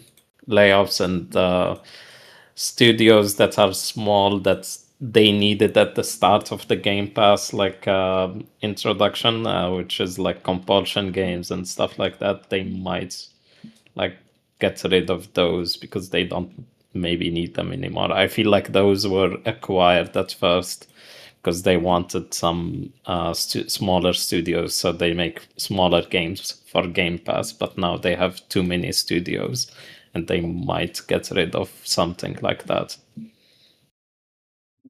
Okay, and I mean, obviously, we don't know what these difficult decisions entail, but what do you reckon's happening, Luke? Yeah, I don't know. I mean, I think worst case scenario is layoffs, studio closures and stuff. That seems the most obvious bad news omen that they could give. I think Game Pass is fine for now. Like, I don't think they'll do much with it. I think they need a lot more data and kind of to try some stuff before they start maybe doing stuff with Game Pass. And they'll need to see anyway what the recent price cut does for them. Like, will that help? So yeah, my primary fear is just studio closures, right? Particularly from the studios that are not studios that will have big sellers, right? So I mean, they're the obvious ones, but you know that would be really, really crap because a lot of those studios are really good and produce great stuff, and nobody wants them to disappear. So. Yeah, I mean, when an executive says that there's hard decisions coming, it always smells of layoffs, doesn't it? It smells of like they're going to close Double Fine or something horrific like that. But we can, we just have to wait and see. There's nothing we can do to influence it, really, is there? So it is what it is. Let's move on to happier news, shall we? We're going to get, after a decade and a little bit more because it's not coming out yet, we're going to get more Witcher 3 content. I mean, you love The Witcher 3. How excited are you for this Songs of the Past DLC that's just been announced for The Witcher 3? I played it for 1 hour twice and stopped playing it. That's how much I played Witcher 3. It's not like that. It's not like it's not like I dislike it. I actually am interested in it, but the problem that I have, it will sound silly because I just played Crimson Desert, but it's a long game, and I heard that it gets better after like 40 hours or something like that. Who told you that? Witcher 3 doesn't get better after 40 hours. It's freaking awesome from start to finish. You suck. Yeah, maybe I suck, but yeah, I'm actually interested in it. I think it has. I don't know a lot. Like, I did not see a lot of gameplay. I played just a little bit. From what I understand, you are like doing kind of detective work thing in a supernatural fantasy world, right? Is it like you're trying to find these beasts that you take down or something like that? You might like the base Witcher games more than you realize, if that is appealing to you. But so what is it? What actually put you off of it in the first place? No, it's just that I heard that it's a long game. That's why I was not ready to play such a long game. So I look at Cyberpunk and I see that it takes maybe 27 hours to finish, and I say, no, not the time for that. But when I see a game that is like 10 hours or something like that, I say, yeah, that's the game I want to play next. So it's mostly how much time it takes. It's not that I dislike it or anything like that. I mean, you've told me in the past that you're not massively drawn to kind of fantasy games and all the rest of it. Yeah. But the rest of us are, because we're more correct than you. Craig, Yes. history with the Witcher games? Initially, it was a bit like Amine. I played it when it first dropped on Game Pass, and bounced off it before I'd even done the first fight in the first area. Like, I don't know what's going on. Why do I need to craft potions, craft bombs? Like, what am I doing? And I walked away, and then COVID happened, and I thought, right, everybody says this is amazing. I'm going to see what the fuss is about, and I'm going to stick with it this time. And I did. And yeah, I spent like 6 months just playing it while I was sat at home. And it's incredible. It's amazing. It made me love CDPR.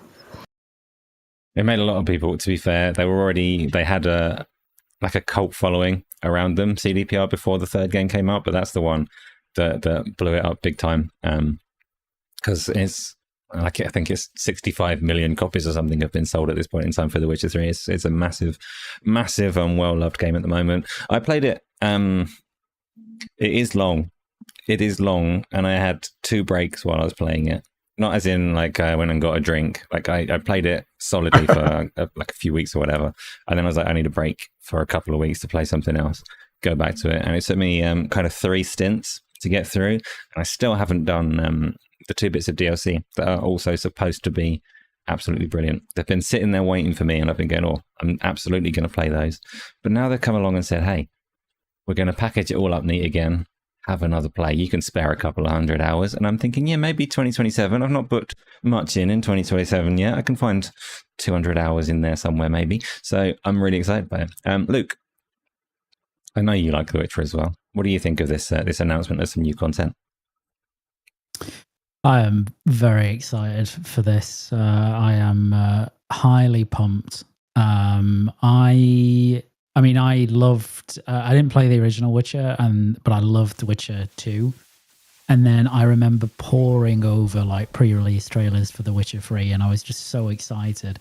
And funnily enough, it came out, and I played 5 hours, and I was like, okay, I'll come back to it. Like, it didn't instantly grab me, oddly. And then like 2 weeks later, I picked it back up, I think, and then I just played it for like 70 hours or something, and yeah, it became one of my favorite games probably ever, actually.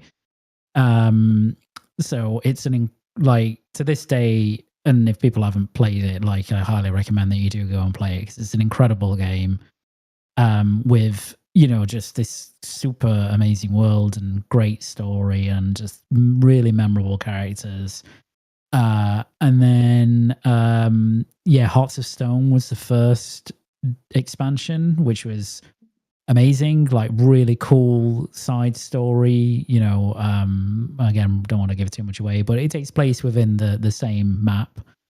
And then Blood and Wine came out, which is probably like one of the best expansions I think ever made, because it's like this whole new environment in Tucson, and it's like this whole new arc, and it rounds off, or at least you thought it rounded off, Geralt's story in a really cool, like, self-referential way.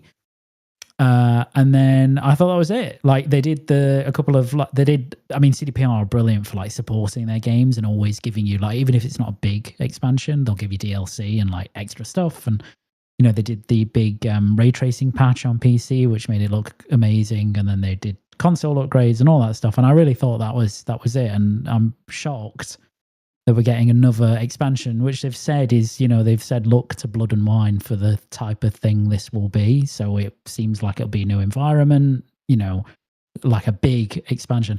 I'm just fascinated by it because, you know, they're making Witcher 4 on UE5, and then they're also making a game on their old engine, and they're making it with Fool's Theory, which is like a studio in Poland set up by ex-CDPR developers. So it's like this. And I think Fool's Theory are also working on a remake of the original Witcher, but in UE5.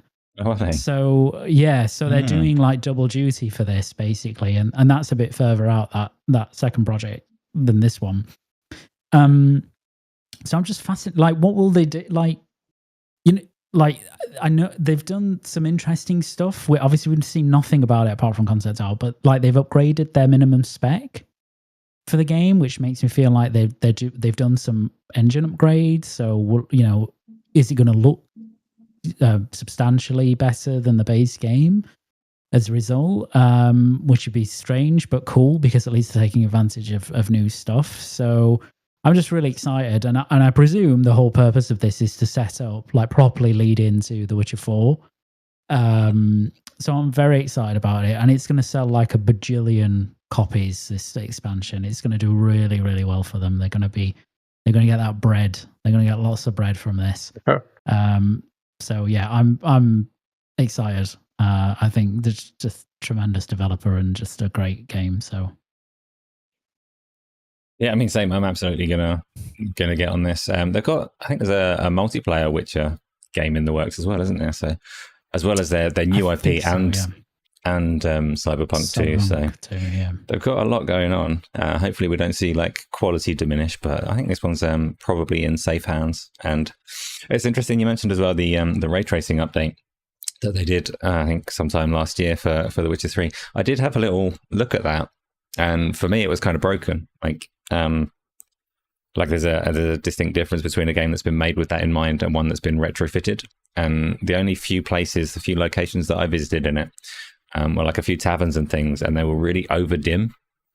And I just got the impression that they hadn't quite like compensated for the fake ambient lighting they had before. So the new ray tracing ones, like, just some places were just really, really dark, but not to the extent that you're like, oh, this is a bad game now. Like, I'll absolutely play it again with the ray tracing on.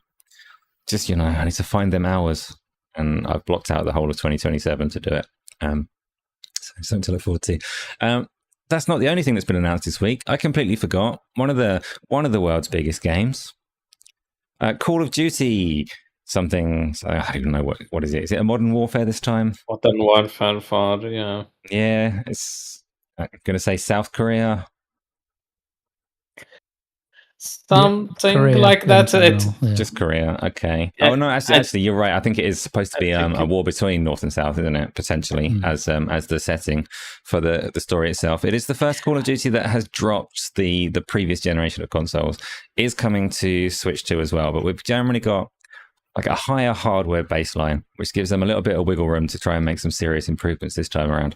Have we checked the trailer for this? Are we excited for some more Call of Duty? Anyone can speak on that. No. There you go. Okay, Luke, not also really. not that interested. Just as an IP, it just doesn't do it for you, or? No, I mean, it looks nice. I thought visually, like, clearly they've done another overhaul of their engine, so it looks very, very nice visually, and looks like the single player campaign may be good, possibly. It's hard to tell with Call of Duty, but people don't buy it for that. I'm small minority of people that would buy it for that, but no, I'm just not that. It just doesn't interest me in a franchise. That's that is interesting in itself, though, because obviously it is massive and it does have this like, oh, casuals touch this kind of taint about it. But it is like a massively talented set of studios and a massively high budget game that try and deliver in every way every time they do it. Like, I don't particularly enjoy Call of Duty myself either, so I can kind of empathize with your position on it, but I'm surprised that, like, the kind of level of apathy when I've asked the group about this new Call of Duty, despite the fact that it looks so good, despite the fact that it's got this talent and this budget and it's such a big name. Amine, what do you reckon to it?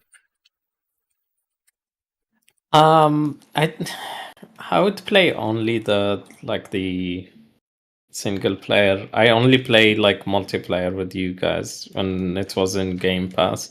So I don't think this one will come to Game Pass since not they come are to Game moving Pass until a year later. Yeah, a year later. Yeah, I'm not gonna buy it. Not unless we can wait a year, eh? We like can play it when it comes to Game Pass a year later. Okay. Unless it is like some sort of masterpiece, or I don't know. I doubt it. They're not going to do that. But they said that they will make the skins grounded. So I think Grounded? Nicki Last time Minaj as also grounded. Nicki Minaj maybe counts as grounded. This time it's going to be a grounded ladybird. That's what Craig's after. Yes, that's what I was excited about. You mentioned gravity.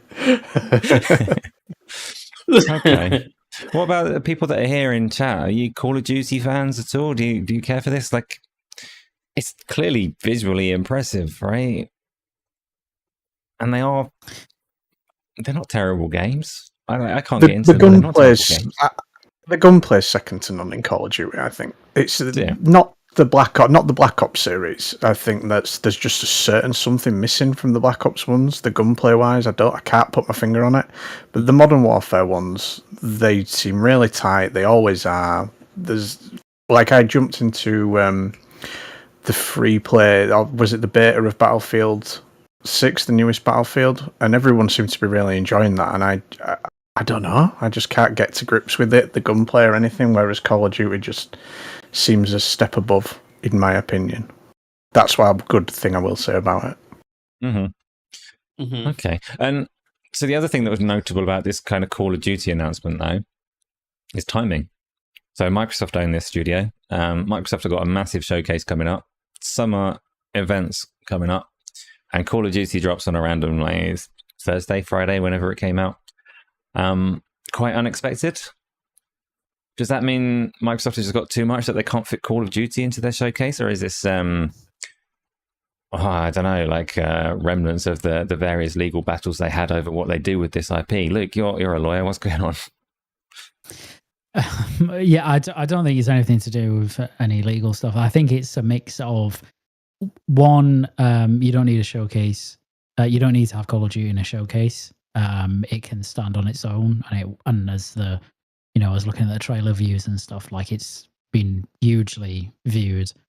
So you can do that, and also I think they have learned the lesson from. I don't know if it's last showcase or the one before that, where they ended on Call of Duty, and like the hardcore tuning in were pretty annoyed. I think generally because it's not the type of game that people want to see in a showcase. I don't think one more thing. Like that's quite a big departure though, because if you like prior to all the ABK acquisition and stuff, when Activision were running free and doing what they wanted, having Call of Duty at your showcase was like a big deal. Who had the marketing for Call of Duty was a big deal, and Call of Duty typically, when E3 was a thing and you'd have like Sony versus Microsoft and Call of Duty changed hands with its marketing deal along the way, it would typically open those shows as like the big thing of the year. So I mean, has the series just like fallen from grace? Do people not care about Call of Duty anymore? What's different? No, I think there's a difference between having the marketing, which, as you say, is really beneficial, but then showing it at a showcase. Having the marketing is hugely important because it helps drive people to your platform, because it's such a big game. Like, it's such a well-known IP, only second or third or fourth to like a couple of others in the world. So that's very important. And having it in a showcase is fine if you open with it. But as Craig said, like having it as the one last thing is dumb. Like, it's dumb because people who are tuning into the showcases aren't tuning in to see Call of Duty. Like, if it's there, fine. Like, that's okay. To have it open or be, somewhere in there, that's okay. But it just sucks time away from games that could otherwise really like benefit from having that time, right? That had bigger exposure if Call of Duty wasn't there. So I just think it's just a juggernaut, like its own juggernaut. It doesn't need to be in showcases and stuff, and so I don't think it should be, because it will probably, like, if you add up the views online now, it will probably have more views than any other game that Xbox show in their showcase in the next week. It might So also it doesn't run need like it. kind of counter to the conversation we were having earlier when we were talking about what logos they do and don't show in a showcase. They might actually specifically not want to associate Call of Duty with Xbox too heavily for the sake of that multi-platform presence. Yeah. Because they don't want anybody to tune into it, see it at an Xbox showcase and think that they can't buy it on a PlayStation despite a logo sitting there, which is like, might be a bit silly, but they're going to be very precious about an IP that, one, makes that much money, and two, costs that much money to produce. Craig, I don't know, really. You got anything else for Call of Duty? Yeah, I mean, it sounds to me like you're saying they need to make it exclusive, doesn't it? Well, that would be a move, but they're Make not Call of Duty allowed. That one exclusive. is, they are legally tied on that. They did promise PlayStation and Switch versions for the next decade on that one. But Yeah. I'm interested to see how it runs on Nintendo Switch too. You have to give Activision and whatever studios they have. I don't know which one is this, Raven or something like that. They do. Yeah, they do a good job optimizing and making their own engine. They run on low end hardware. It's a variant of it software old engine, I believe. It's a fork of that, but it changed so much. But it's so optimized. So I want to shout that out for Call of Duty, even though Yeah, and on that, like supporting what you're saying there, they've always put like massive amounts of effort into the feel of the game, into how responsive it is. So these were the ones that when the Xbox One and the PlayStation 4 came out and every game releasing was like 30 frames per second, they said absolutely not. This game has to feel smooth. We're going to do it 60 and we're going to really go into the engine and we're really going to tweak how like input is registered in the rendering pipeline and all the rest of it to make it feel as snappy as possible. And that always has paid off. This is why so many people have always said that Call of Duty has that certain feel. Craig, you were saying like you didn't feel it in Black Ops, but you felt it in Modern Warfare. They always had this real particular like flow and feel to it. And I do like, I respect the series for what it has achieved in that sense. So I don't know, but the apathy is there. It just is. Can't help it. And they don't sit on their asses like FIFA developers. Like they just they evolve their engine over time. And yeah, I think Call of Duty is like one of the first games to have 60 FPS on consoles on 360, from what I understand. So yeah. It's definitely the one that prioritized it very notably. I don't know about first. I wouldn't want to, like, without doing some serious research that I'm not going to do, figure that one out. But they did make it a signature. I just still get resentful that about Call of Duty in general, that it's because it's such a juggernaut and it has such like a massive budget and like dev cadence and all of that stuff, that it prevents, these Sledgehammer and Treyarch and Raven and Infinity Ward from making other stuff, because they're so talented and they could make just incredible, amazing new games. And it's so frustrating that it's just not possible because they have to make Call of Duty. And it's very successful, and it means they all keep their jobs and, they can keep hiring and they make loads of money. But it's just annoying. Raven used to make really good games. I think Raven did Prototype, right? Prototype, it did Singularity. Yes. Singularity, and they did Wolfenstein, the old Wolfenstein games. Toys for They Bob, do a lot of whatever they were called. Yeah. I remember studios getting drawn into Call of Duty. Yeah, exactly. Even Toys for Bob were drawn in to making Call of Duty, like being a support studio. Thank God. Yeah. Like they got out of it at least, so we get something else from them. But well, Neversoft was dragged in, but then now they escaped that to start doing Tony Hawk. So maybe there is chance that one of them might escape that Call of Duty hold. Okay. Well, I think we've covered the things that we needed to cover that I'm aware of, but you've got your document. Is there anything that we've missed that we should be talking about this week? There is like small things, like just shout out, there is Resident Evil Requiem demo, which is weird. They made it after the release, so people can go and play it. There is that's Mina the Hollower. I'm not sure if anybody played it here or interested in playing it. Do you know what? We will touch on that. Luke, you got something to say about that one? Yeah, I picked it up because I played the demo. That's interesting. So actually, I haven't played it now, but based on its quality, that you decided you're going to pick it up. So not based on it's got like an influencer push. It's got massive review scores everywhere saying that it's brilliant. But you're kind of supporting that because you've gone and played the demo and decided actually, I do love this. It does feel good or whatever. Yeah. It's like I really like Yacht Club games as well. So I'm a big fan of Shovel Knight, and this isn't Shovel Knight. This is more like a Link to the Past type game. That's kind of what its influence is, but kind of 8-bit era visuals, and it's just super cool. And so I expected it would do critically well anyway, based on the demo, but not perhaps as well as it has done, because it is like ridiculously highly reviewed. So I'm really looking forward to playing it, but I'm just not going to touch it until got through all the other stuff that I've got to play. So, And Craig, have you seen this one? Does it appeal to you at all? I haven't seen anything about it apart from the review scores. But is it turn-based? Have I heard that right? No. I don't know why I'm hearing No, it. it's like old. It's like old Zelda games apparently, and it has Souls influence from what I heard. I don't know In what that it's do supposed they to be mean quite by difficult, that. I think. yeah, it's hard. Yeah. And that's all I know. It's like Is it- top-down pixel art. What's the price point of it? What? It's We're talking. £17. Oh, right, yeah. Might be worth a look then, perhaps. I'm going It's, to be honest. I it's look at it and I horrible go, graphics. Yeah. It says disrespectful of me and stuff. Like, it's supposed to be a brilliant game. Luke's loving it, but I look at it and no, that's not for me.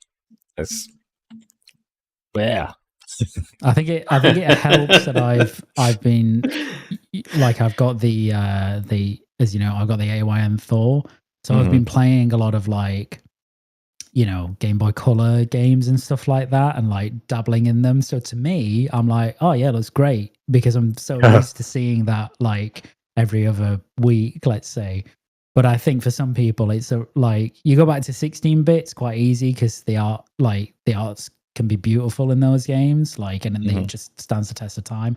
I don't think 8-bit holds up quite as well for most people as that. But I think this has a fantastic art style. But I can understand that you might go, ugh, that's kind of. I mean, I was playing like, Pokemon Leaf Green. Yeah. So it looks. I mean, they've also, I think, because like Pokemon like Leaf Green and Fire Red, they're much. I don't know how to describe it. They're not as like. Well, they're not as. This is sort of like deliberately sort of ugly because of the setting. Like, it's kind of cosmic horror, like eldritchy in part. So like it's got 8-bit and it's kind of like an ugly environment, you know, deliberately so. Whereas Pokemon is obviously quite nice and, you know, nature, whimsical. So I think, yeah. But I understand why people maybe don't like the art style. Very generous of you. I'm confused if I played it or not, because I played something like this maybe a year ago or more. Does it have like a yo-yo that you use as your weapon? I can't. That's 3D platform, maybe. right? Huh? Oh no, are you? Yeah. Oh, Craig. You're talking about Penny's. Yes, that's what I was thinking when he said Yeah. That did have a yo-yo. Good game. I can't remember if this has a weapon like that. Okay. Because I played something 2D like this, but it has a yo-yo. Maybe it's something different, because I don't remember the graphics being this horrible. Yeah, but well, Penny, if you think about Pennies, that was like full 3D. So no, I'm not thinking about that one. No. Okay. No. Okay, fair enough. Well, now that John is here, I think we probably need to wrap up. Just to be spiteful. So, I think we probably... Was there anything else? I mean, you were just going through a list then, I think, and we interrupted and stopped at Mina the Hollower, but was there anything else? Fable delay? Fable has been delayed. Yes, it has. Yeah. Very sad about February 27, I think. Avoiding the... I understand why, Yeah, avoiding the GTA and various other heavy hitters, but mostly GTA. So, I mean, I would have rather had Fable than GTA myself, but... Yeah, me too. That's why I'm sad. What about you? I mean, GTA or Fable? GTA. I'll take that in a heartbeat. I'll do anything for GTA. Yeah. Yeah. What about you, Luke? GTA or Fable? From a tech perspective, GTA, but from an actual which game would I rather have playing at the end of the year would be Fable for sure. Odds on GTA gets delayed to February as well, but just to spite Yeah, just that Fable, spite. just to destroy. They just want to shut that second Playground Studios team down, so they're going to move it, and then they can hoover up all the talent in Leamington. So yeah. Okay, fair. I think that probably covers it. So go on. There is one thing, like small thing. I'm not sure if we can just talk about it like quickly. It's so Sony has the showcase. Is it next week? I believe. I don't know if it's Maverick Monday you're or talking not. about.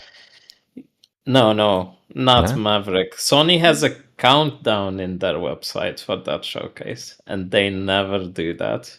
And I think this is a big indicator that it will be big. Like it will be a big showcase. We can hope, but actually it's better to expect nothing, and then you'll enjoy it more. Always expect very little, because otherwise you're setting yourself up for disappointment, you know. So. I'm sure it will be like Final Fantasy VII Part 3 shows up and they will be disappointed. That's enough for me. You'll be yes, that's what we agree on, Amine. Yes, we agree on that. Disgusting.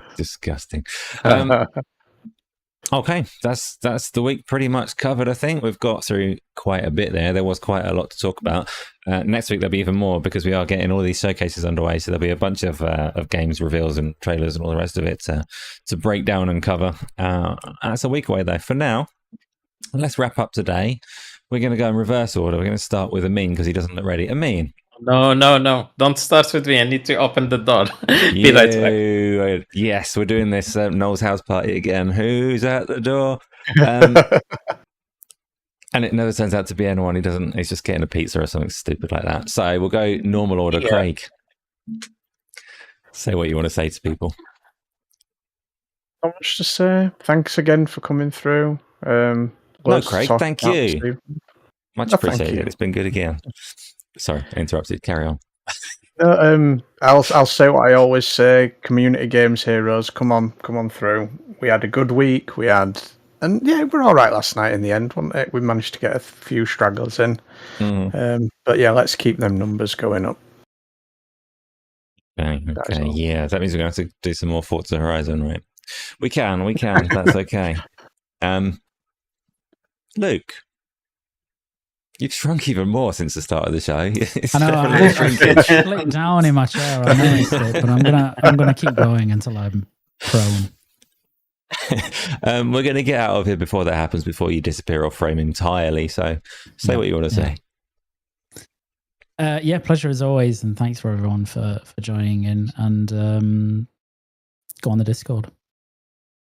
Do it. We've not had new people in Discord for a little while. We need some fresh blood in there to savage. So there's a link in the video description, or there should be, and it is a nice chill place to talk various games and things. So hit that, get in there. You can join us on the community games and talk to us, which is lovely. Amine, who was at the door?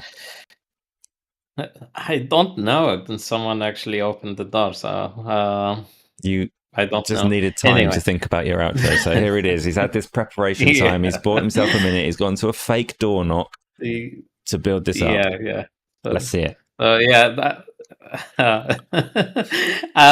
Thank you for having us, Asa, and also I just wanted to say it's really I really enjoy talking to you guys.